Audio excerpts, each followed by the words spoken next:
अध्याय 281 हिरण्यश्व व्रत दान की विधि।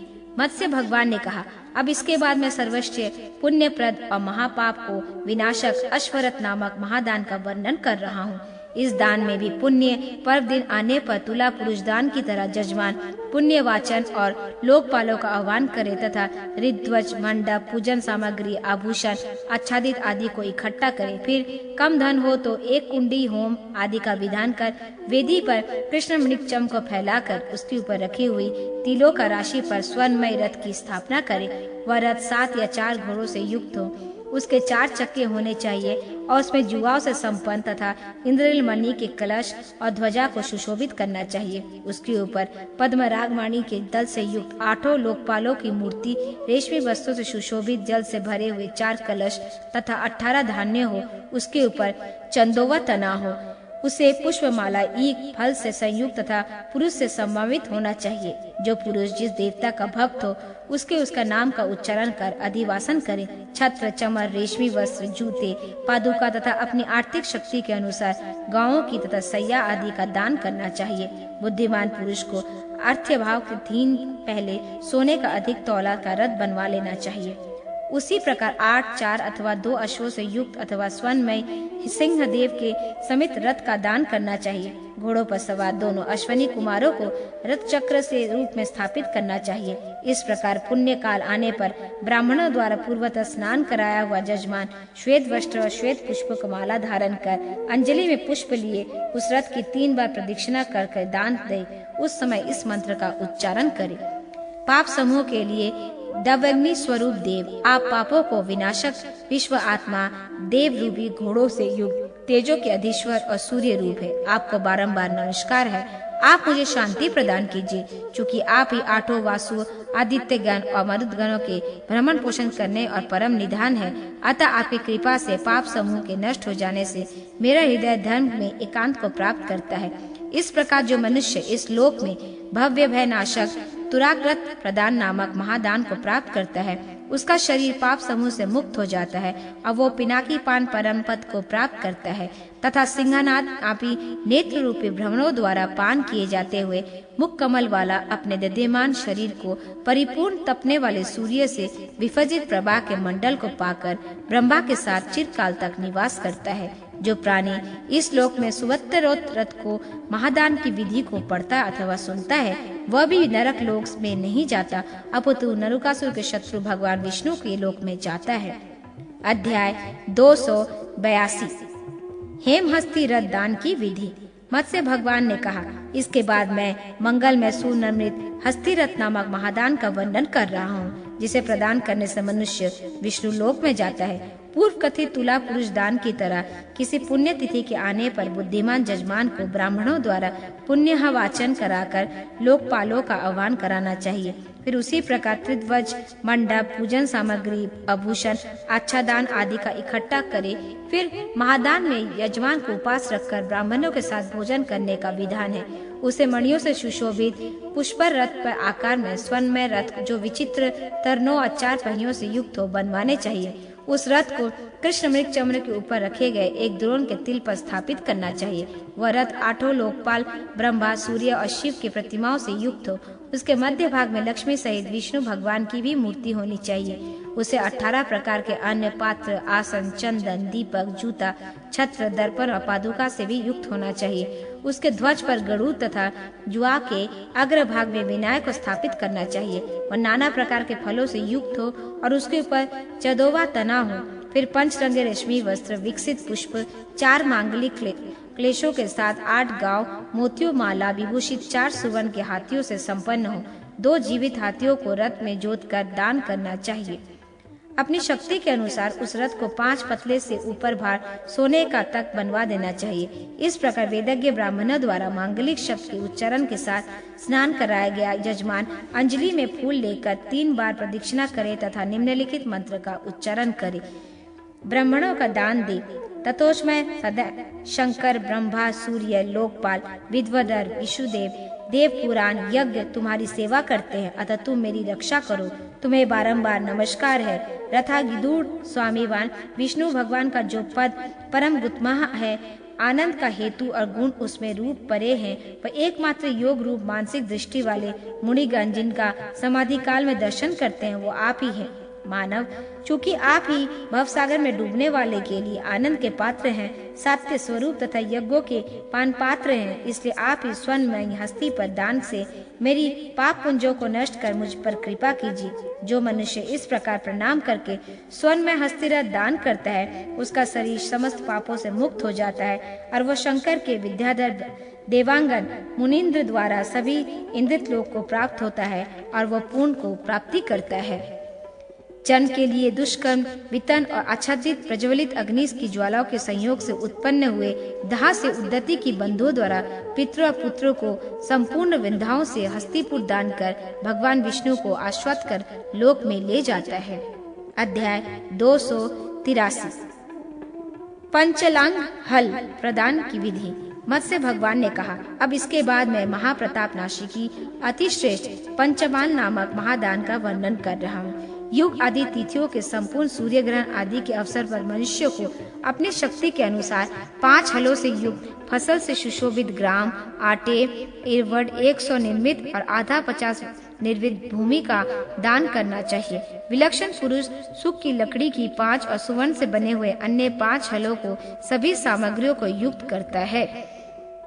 उसी प्रकार पलाश की समाधि, घृत और काले तिल का हवन करे। बुद्धिमान जजमान तुला पुरुष दान की भांति लोकपालों का आह्वान करे। तदनंतर शुक्ल वस्त्र और पुष्प माला धारण कर विद्वान पुरुष मांगलिक शब्दों के साथ द्विज दंपति को बुलाकर सोने की जंजीर, अंगूठी, रेशमी वस्त्र, सुवर्ण का कंगन, मणियों द्वारा उनकी पूजा कर सामग्रियों सहित शैया और एक दूध देने वाली गाय की दान करे और इस तरह बात कहे।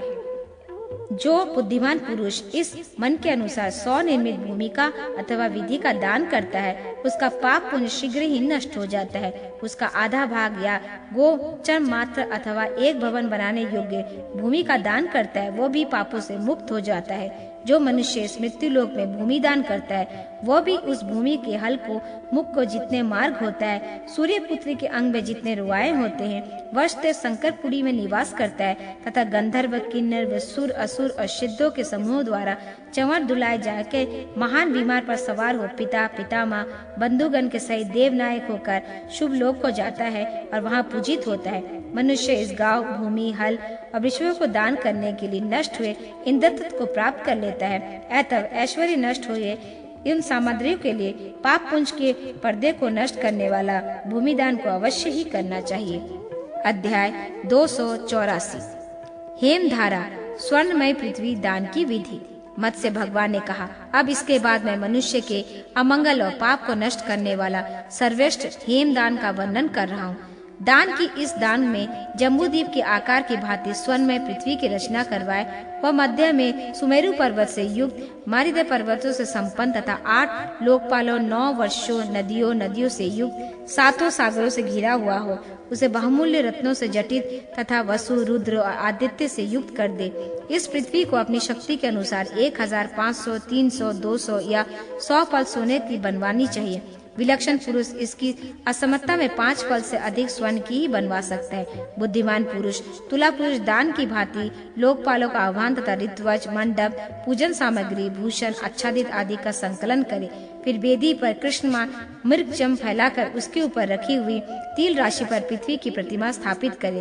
तत्पश्चात उसके चारों ओर 18 प्रकार के अन्न, लवण आदि जल से भरे मांगलिक कलशों की स्थापना करनी चाहिए। उससे रेशमी विविध प्रकार के फल, मनोहर रश्मि वस्त्र, चंदन के टुकड़े अलंकृत करने चाहिए। इस प्रकार अवधि वासन पूर्वक पृथ्वी का सारे कार्य संपन्न कर, श्वेत वस्त्र और पुष्पमाला धारण कर, श्वेत वर्ण के आभूषणों से भूषित होकर अंजलि में पुष्प लेकर प्रदक्षिणा करे और पुण्य का लाने पर मंत्र का उच्चारण करे। वसुंधरे, चूंकि तुम्ही देवताओं तथा संपूर्ण जीविका की अभूता हो, धरित्री हो, अतः मेरी नमस्कार है, मुझे रक्षा करो। चूंकि तुम सभी प्रकार के भवनों और उसमें वास करने वाले प्राणियों का अत्यंत निर्मल रत्नों को भी धारण करती हो, इसी में तुम्हारा वसुंधरा नाम है। तुम संसार भय से मेरी रक्षा करो। अचले, चूंकि ब्रह्मा भी तुम्हारे अंत को नहीं प्राप्त कर सकते, इसलिए तुम अनंता हो, तुम्हें मेरा प्रणाम है। ये तुम्हारी मूर्तियां हैं। देवी, तुम इसे अपनी मूर्तियों द्वारा इस संसार सागर से मेरी रक्षा करो। इस प्रकार उच्चारण कर पृथ्वी की मूर्ति को ब्रह्मा को निवेदन कीजिए। उस पृथ्वी का आधा अथवा चौड़ाई का भाग गुरुओं को समर्पित करें। शेष भाग ऋत्विज को देकर नमस्कार कर विसर्जन कर दे। जो मनुष्य पुण्य काल आने पर स्वयं निर्मित काल में ही पृथ्वी का इस विधि से दान करता है, वह वैष्णव पद को प्राप्त करता है। अथवा क्षुद्र घंटिकाओं घुंघरू से सुशोभित सूर्य के समान तेजस्वी विमान द्वारा बैकुंठ में जाकर 3 कार्यपरायण निवास करता है और 21 पीढ़ियों तक पितरों, पुत्रों और पौत्रों का उद्धार करता है। इस प्रकार जो मनुष्य विधि के प्रसंगवश पढ़ता अथवा श्रवण करता है, उसका शरीर सर्वथा पाप समूह से मुक्त हो जाता है और स्वर्ग लोक में देव यज्ञों के साथ प्रेरित होकर सहस्त्र देवता द्वारा शंकर जी के लोक को प्राप्त करता है। अध्याय 285 विश्व चक्रदान की विधि। मत्स्य भगवान ने कहा, अब इसके बाद मैं महापाप नाशी एवं अत्यंत श्रेष्ठ विश्व चक्र नामक महादान की विधि बतला रहा हूँ। ये विश्व चक्र तपाए हुए शुद्ध स्वर्ण का बनावा चाहिए। वह विश्व चक्र 1 सहस्त्र पल सुवर्ण का उत्तम, 500 पल का मध्य और 250 पल का कनिष्ठा कहा गया है। अल्प वितल वाला मनुष्य अन्य प्रकार के 20 पल के ऊपर से बना हुआ विश्व चक्र दान दे सकते हैं। इसके दूसरे आवरण में उसी प्रकार जलाशय, अत्रि, भृगु, वशिष्ठ, ब्रह्मा, कश्यप, मत्स्य, कुंड, वराह, नरसिंह, वामन, रामचंद्र, परशुराम, कृष्ण, बुद्ध और कल्कि की, और तीसरे आवरण में ऋतिकाओं की और वसुओं की, गौरी की, चतुर्थ आवरण में 12 आदित्यों की, 4 वेदों की, 5वें आवरण में 8 लोकपालों की, द्विजों की, 7वें आवरण में सभी प्रकार के मांगलिक अस्त्रों की और 8वें आवरण में थोड़े थोड़े अंतर पर देवताओं को स्थापित करे। शेष कार्य तुला पुरुष दान की तरह करना चाहिए। उसी प्रकार ऋत्विज, मंडप, पूजन सामग्री, भूषण, आच्छादित आदि को रखना चाहिए। फिर उक्त विश्व चक्र को कृष्ण मृगचाम पर रखकर तिल के उपस्थित करना चाहिए। फिर 18 प्रकार के अन्न, लवण आदि सभी रस जल से भरे हुए 8 मांगलिक कलश, विविध प्रकार के वस्त्र, पुष्पमाला, ईख, फल, रत्न, वितान, इन सबको यथास्थान रखना चाहिए। उसके बाद इस मंत्र का उच्चारण करें। विश्वमय को नमस्कार है, विश्व चक्र आत्मा को प्रणाम है।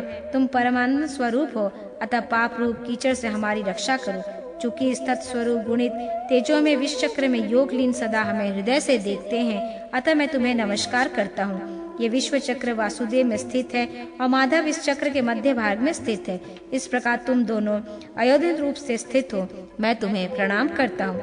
चूंकि इस विश्व चक्र संपूर्ण पातकों का विनाश करने वाला है, भगवान का अशुद्ध अथा निवास रूप है, अतः मेरा तुम उद्धार करो। इस प्रकार आमंत्रित करके जो मनुष्य मत्स्य रहित हो विश्व चक्र का दान करता है, वह सभी पापों से छूटकर विष्णु लोक में पूजित हो जाता है। वो पुरुष स्वर्ण निमृत सुदर्शन के दान से निष्पाप होकर शत्रुओं को विकाराल रूप में अथा कामिनियों से मंदन की भांति सुंदर कामनीय रूप में दिखाई पड़ता है और सुदर्शन केशव की भांति मनोरम रूप धारण करके 16 आरोह वाले स्वर्ण निमृत चक्र में दान करने से महापाप शीघ्र नष्ट हो जाते हैं और कर्ता मुरारी की श्रेष्ठ आकृति को प्राप्त करता है तथा वह भव भय भेदान कर बार बार जन्म मरण के भय से छूट जाता है।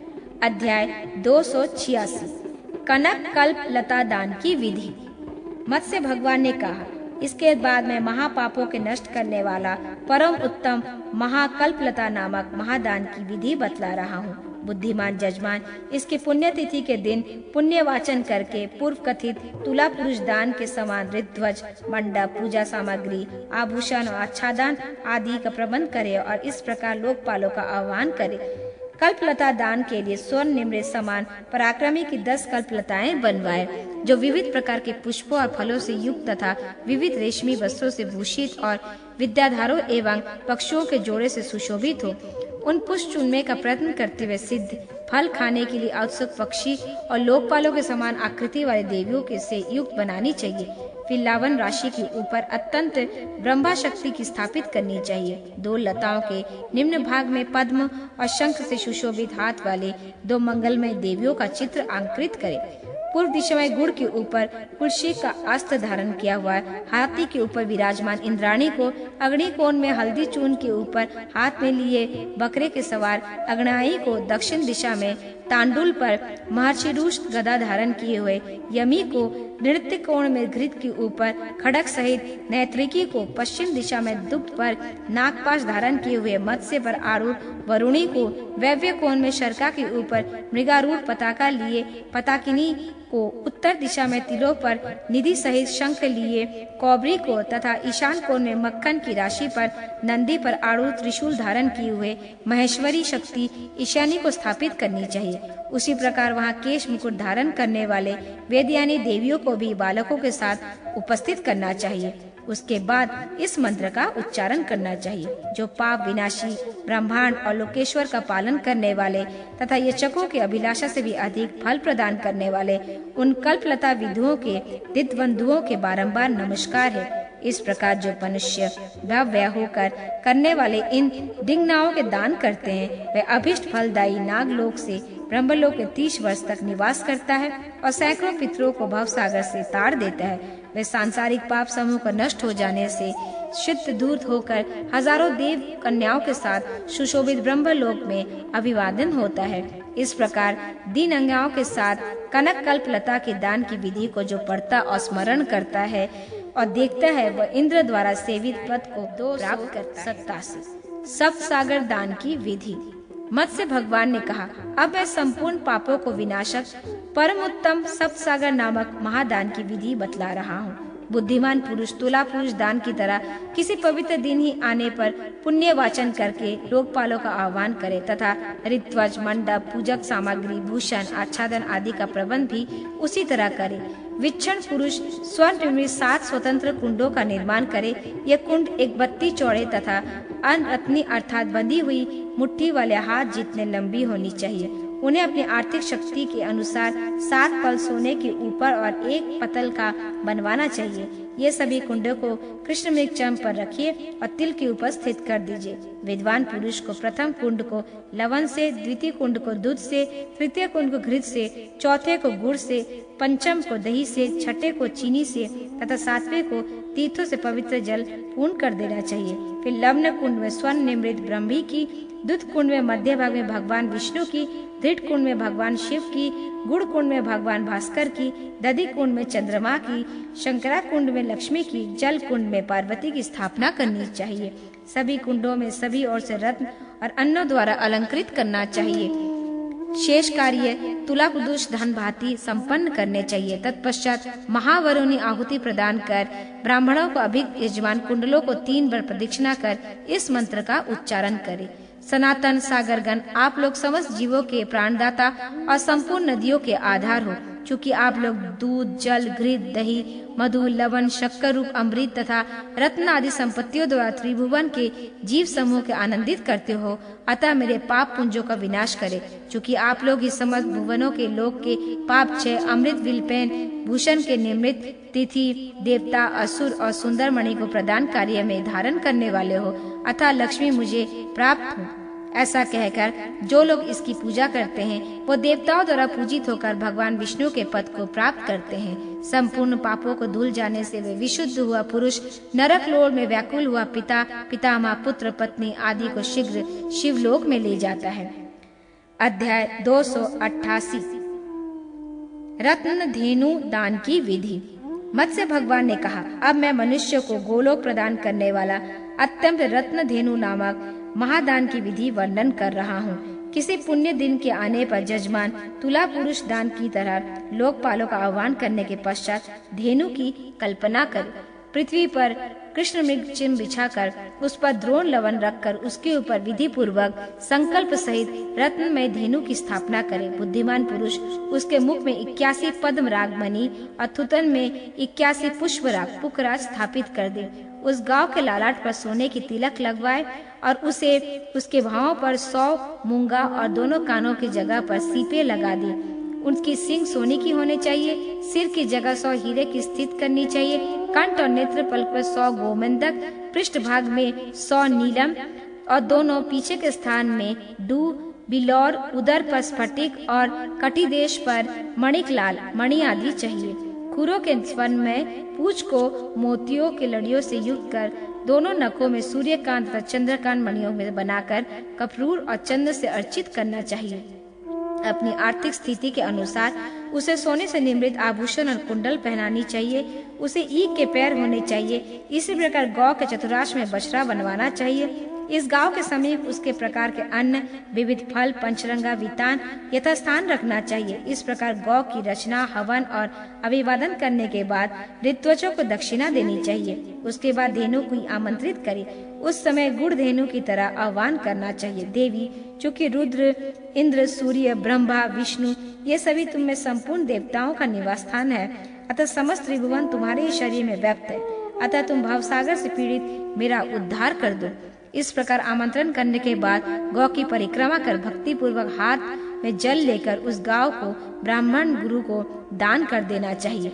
इस प्रकार संपूर्ण विधियों को जाने वाला जो पुरुष उसे रत्न धेनु का दान करता है, वह संपूर्ण पापों से मुक्त होकर कामदेव सदृश सौंदर्यशाली हो जाता है तथा अपने बंधुओं, पुत्र और पौत्रों के साथ दैदीयमान विमान पर सवार होकर शिवलोक, कैलाश या सुमेरु स्थित दिव्य शिवधाम को प्राप्त हो जाता है। अध्याय 289 महाभूत घट दान की विधि। मत्स्य भगवान ने कहा, अब इसके बाद मैं महापात को नष्ट करने वाले अत्यंत महाभूत घट दान नामक महादान की विधि बतला रहा हूँ। किसी पवित्र तिथि के आने पर तुला पुरुष दान की तरह पुण्य वाचन पर ऋग्वेद, मंडप, पूजन सामग्री, आभूषण और आच्छादन आदि का प्रबंध के साथ लोकपालों का आह्वान आदि कार्य संपन्न करे। फिर बुद्धिमान पुरुष रत्नों से जटित सोने का एक कलश बनवाए जो एक वित्ते से लेकर 100 अंगुल तक के विस्तार वाला हो। इसे दूध और घृत से पूर्ण करके उसके पास कल्प वृक्ष रख दे। वहीं पद्म आसन स्थित कर ब्राह्मण और अपने अपने वाहनों पर आरूढ़ विष्णु, शिव, लोकपाल गण, देजराज, इंद्र देवगणों को ही बुलाए। उसी प्रकार वराह द्वारा ऊपर उठाई गई कमल से पृथ्वी की रचना करे। फिर मकर के वाहन पर आसन लगाए और स्वर्ण निमृत वरुण, मेष वाहन पर आरूढ़ अग्नि, कृष्ण मृग पर सवार वायु, पालकी पर बैठे हुए कुबेर तथा मूषक पर स्थित गणपति, इन सभी देवताओं के 5 वेदों के साथ उद्घट की स्थापना करे। फिर ऋग्वेद की रुद्रमाला लिए, यजुर्वेद को कमल लिए, सामवेद को बाएं हाथ में वीणा, दाहिने हाथ में वेणु लिए तथा अथर्ववेद के हाथ में शुक्र, सुवा और कमल लिए हुए बनवाना चाहिए। पंचवेद पुराण के साथ आयुध, अक्षसूत्र, कमलडुनु और अभय का भी वरद होना चाहिए। उस कलेशों के चारों ओर 18 प्रकार के अन्न, चामर, आसन, दर्पण, पादुका, जूता, छत्र, दीपक, आभूषण, शैया, जनपूल, कलश और पंचरंगा वदान रखना चाहिए। उसके बाद इस मंत्र का उच्चारण करें। इस चराचर जगत में आप लोग संपूर्ण देवताओं के आधार अथवा पंच महाभूतों के अधिदेवता हैं। आप लोगों को प्रणाम है। मुझे शांति एवं कल्याण प्रदान कीजिए। चूँकि इस ब्रह्मांड में सभी जीवों का इस पंचभूतों के अतिरिक्त कुछ अन्य नहीं है, अतः इसकी कृपा से मुझे अक्षय लक्ष्मी की प्राप्ति हो। इस उच्चारण करने के बाद उस व्यक्ति को महाभूत घाट की दान करनी चाहिए। वह सभी पापों से मुक्त होकर परम गति को प्राप्त होगा तथा पितृ एवं बंधुओं के साथ सूर्य के समान तेजस्वी विमान पर आरूढ़ होकर अप्सराओं द्वारा प्रशंसित होता वह देवलोकों को जाता है। जो मानव इन उक्त 16 महादानों का अनुष्ठान करता है उसे इस लोक में पुनः नहीं आना पड़ता है। इस पृथ्वी में जो मनुष्य वासुदेव के समीप इस विधि को पढ़ता है तथा पुत्र, पिता और स्त्री के साथ भली भांति श्रवण करता है, वह सूर्य के समान तेजस्वी होकर देव कन्याओं के साथ विष्णु लोक में कार्यपरांत आनंद का अनुभव करता है। अध्याय 290 कल्पानु कीर्तन। मनु ने पूछा, अच्युत, मानवंतर इन योगों का वर्णन करते समय आपने कल्प का प्रमाण तो बता दिया, अब मुझे सभी 30 कल्पों के नाम संक्षेप में बताइए। मत्स्य भगवान ने कहा, अब मैं कल्पों का वर्णन कर रहा हूँ जो महान पतकों को नष्ट करने वाला और जिसका अनुकीर्तन करने से देव वेद अध्ययन पुण्य परित हो जाता है। उसमें प्रथम श्वेत कल्प, दूसरा नील लोहित, तीसरा वामदेव, चौथा रत्न कल्प, पांचवा कौरव कल्प, छठा देव कल्प, सातवां बृहद कल्प, आठवां कंदर्प कल्प, नौवां सद्ध कल्प, 10वां ईशान कल्प, 11वां तम कल्प, 12वां सारस्वत कल्प, 13वां उदान कल्प, 14वां गरुड़ कल्प, 5वां कौमर्य कल्प कहा जाता है। इस दिन ब्रह्मा जी की पूर्णिमा तिथि है। 16वां नरसिंह कल्प, 17वां समान कल्प, 18वां अनन्य कल्प, 19वां सोम कल्प, 20वां मानव कल्प, 21वां तुत्तमान कल्प, 22वां वैकुंठ कल्प, 23वां लक्ष्मी कल्प, 24वां सावित्री कल्प, 25वां घोर कल्प, 26वां वराह कल्प, 37वां वैराज्य कल्प, 28वां गौरी कल्प, 29वां महेश्वर कल्प जिसमें त्रिपुर का विनाश हुआ था, 30वां प्रीत कल्प है जो प्राचीन काल में ब्रह्मा की अमावस्या थी। इस प्रकार ये सभी 30 कल्प ब्रह्मा ने की एक मास है जो सभी पातकों का नाश करने वाली है। जो व्यक्ति पर्व आने पर इन्हें सोने का बनवाकर दान करता है वो ब्रह्मा तथा विष्णु के पूर्व में निवास करता हुआ स्वर्ग में मुनियों द्वारा पूजित होता है, क्योंकि कल्प दान संपूर्ण पापों को नष्ट करता है। विवेचन पुरुष को इन कल्पों के मुनि के समान पूर्ण संहिता जो मैंने तुम्हें बताया है सभी पापों को नष्ट करने वाली तथा अत्यंत आरोग्य और श्रीरूप फल प्रदान करने वाली है। ब्रह्मा का 100 वर्ष शिव का एक दिन तथा शिव का 100 वर्ष विष्णु का एक निमेष कहा जाता है। वे विष्णु जागते रहते हैं और जगत की चेष्टावान रहता है कि जब वे शांत होकर शयन करे तब सारा जगत शांत हो जाता है। सूत जी कहते हैं, ऋषियों ऐसा कहकर मत्स्य रूपी देवादी देव जनार्दन सभी प्राणियों के सामने वहां अंतर्हित हो गए। स्वान के पुत्र मार्कंड और कुलवर्धन भगवान मनु विविध प्रजाओं से सृष्टि में अपने अविधिक उनका पालन करते रहे। उन्हीं का मानवंत्र अभी तक चल रहा है। इस प्रकार मैंने आप लोगों से मत्स्य भगवान द्वारा कहे गए पुराण पर पवित्र पुराण का वर्णन कर दिया है। ये मत्स्य पुराण सभी शास्त्रों में शिरोभूषण रूप से अवस्थित है। अध्याय 291 मत्स्य पुराण की अनुक्रमिका। सूत जी कहते हैं, ऋषियों विश्व स्वरूप मत्स्य भगवान ने धर्म अर्थ और काम के साधनभूत जिस प्रकार मत्स्य पुराण का वर्णन किया था वह सब मैंने आप लोगों को बतला दिया है। उसमें आदि से मनु का संवाद, ब्रह्मांड का वर्णन तथा चतुर्मुख ब्रह्मा का मुख से अद्भुत शरीर संख्या का वर्णन, तत्पश्चात देवताओं असुरों की उत्पत्ति, मरुदगणों की उत्पत्ति, मदन द्वादशी, लोकपालों का पूजन, मनंतरों का उद्देश्य, राजा पृथु का वर्णन, सूर्य और वैवस्त्र मनु की उत्पत्ति, बुध की इला से संयोग, पृथवंश का वर्णन, श्राद्ध का काल से निर्णय, प्रीतार्थियों का प्रवास, सोम की उत्पत्ति, सोमवंश का वर्णन, ययति का चरित्र, कार्यवरी अर्जुन का महात्म्य, विष्णुकंश का वर्णन, भृगुशाप, विष्णु का दैत्यों को शाप, पुरुषेश का कीर्तन, अग्निवंश का वर्णन, पुराणों का वर्णन, क्रियोग का विवेचन, नक्षत्र व्रत, मर्तकंड शयन, कृष्णाष्टमी व्रत, रोहिणी चंद्र व्रत, तड़ा विधि का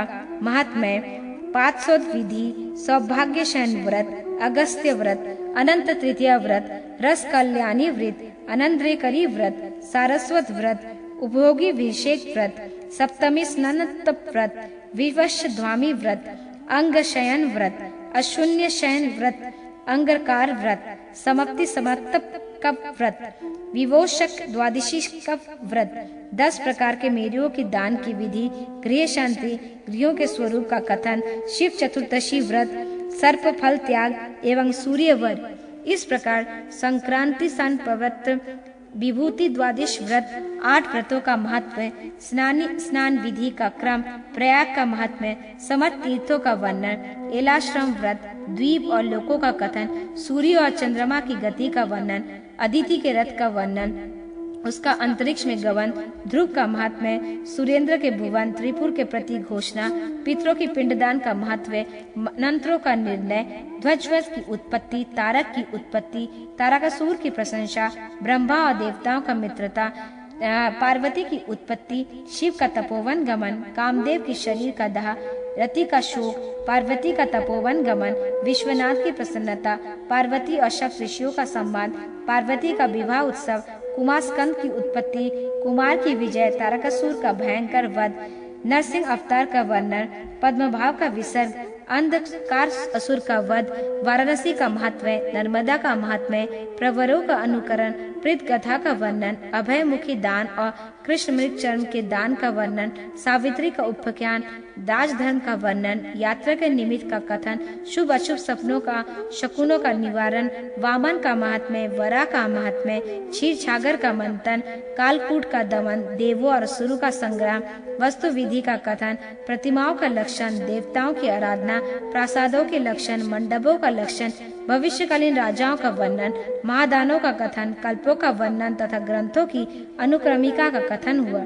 यह पुराण परम पवित्र, आयु प्रदान करने वाला, कीर्तिवाधक, परम पावन, कल्याणकारक, बड़े बड़े पापों को नष्ट करने वाला, मंगलमय है। इस पुराण से मनुष्य को सदैव पुण्य और समस्त तीर्थों में स्नान करने और संपूर्ण धर्म आचरण से उत्पन्न हुए महान फल को लाभ प्राप्ति होती है।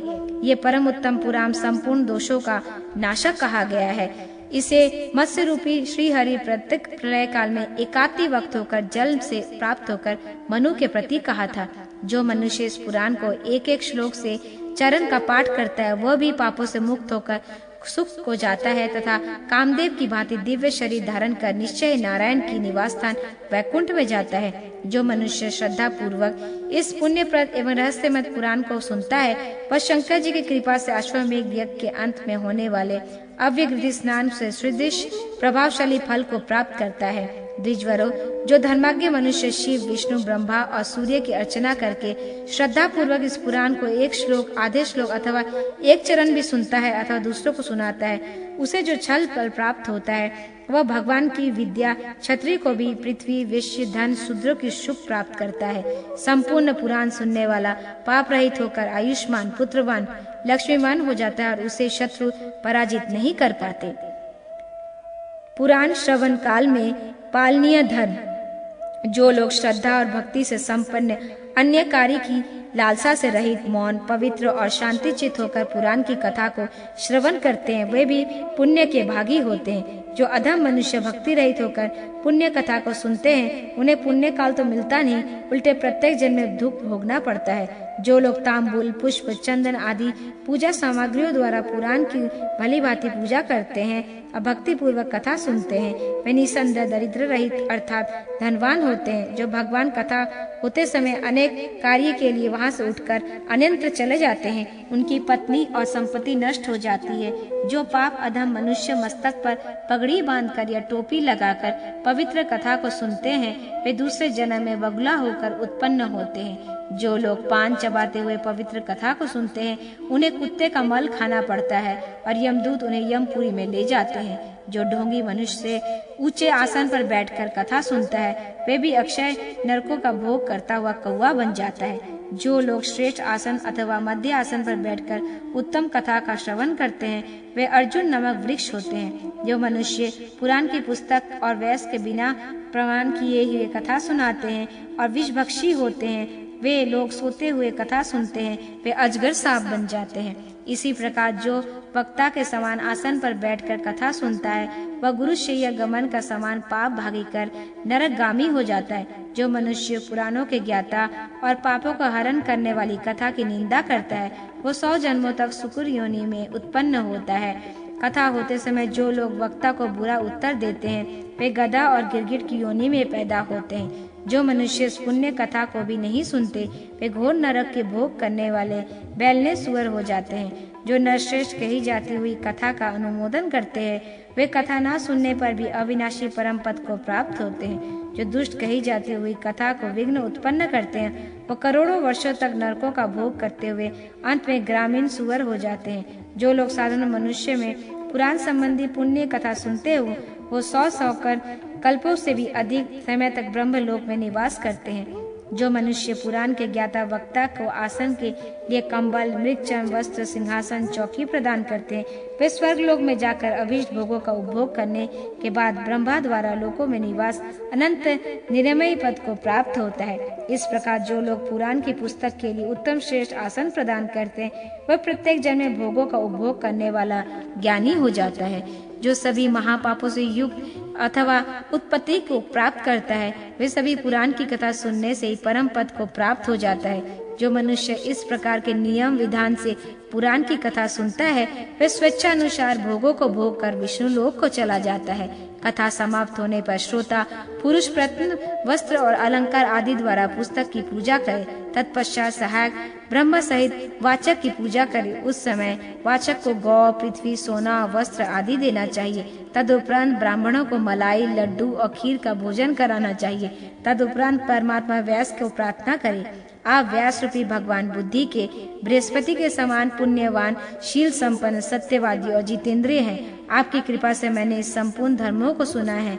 इस प्रकार प्रार्थना कर दान, मान और सेवा से उनकी मन की प्रसन्नता करनी चाहिए। जो मनुष्य इस प्रकार आदक पूर्वक करता है वह सदा यशस्वी होता है। जो जितेंद्रिय मनुष्य देवर्षि नारद द्वारा कहे गए इन धर्मों का पालन करता है वह पुराण श्रवण का संपूर्ण फल को प्राप्त करता है। सूत जी कहते हैं, ऋषियों, उस समय मत्स्य रूपी भगवान बुद्धिशाली मनु से आदि अंत सहित इस पुराण को कहकर अंतर्हित हो गए।